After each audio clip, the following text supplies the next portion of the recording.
I am the son of two mathematicians, two computer programmers and scientists. And I believe that public policy should follow the actual science and the actual data and evidence, and not political and partisan claims that run contrary to the science and data and evidence. On November 28, 2013, an intrepid band of explorers set off from New Zealand on a research expedition to the Antarctic. Among their goals was investigating the impact of global warming on the Antarctic continent and islands. On Christmas Eve, they became stuck in ice. Ice that the climate industrial complex had assured us were vanishing. This expedition was there to document how the ice was vanishing in the Antarctic. But the ship became stuck. It had run into an inconvenient truth, as Al Gore might put it. 3 icebreakers tried and failed to reach the trapped ship because the ice was too thick. After a week of rescue attempts, the passengers were airlifted from the vessel. Here are the inconvenient facts about the polar ice caps. The Arctic is not ice-free. This year's minimum sea ice extent was well above the record low observed in 2011. In the Antarctic, a recent study from the journal Glaciology indicates that the ice is not only not decreasing, but is in fact increasing in mass, directly contrary to what the global warming alarmist had told us would be happening. This is not what their climate models projected. Yet these inconvenient facts never seem to get the attention of people like John Kerry.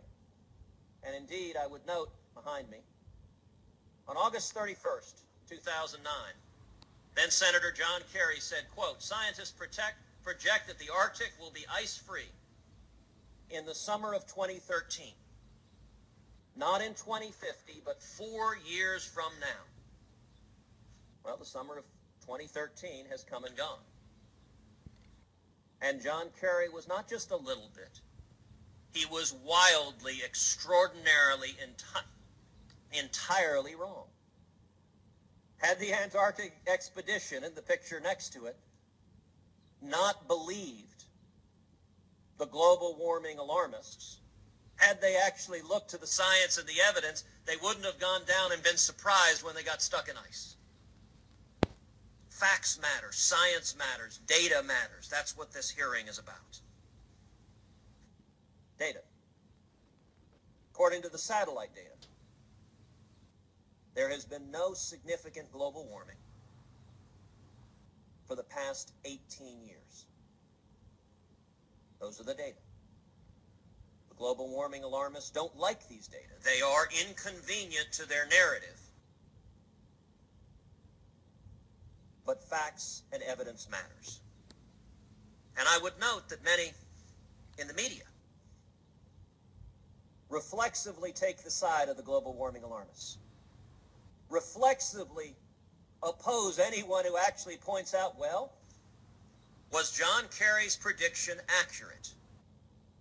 No, it was stunningly and entirely false. Was the prediction of computer model after computer model that showed dramatic warming, were those predictions correct? No. The satellite data demonstrate no significant warming over 18 years. Public policy should follow science and evidence and data.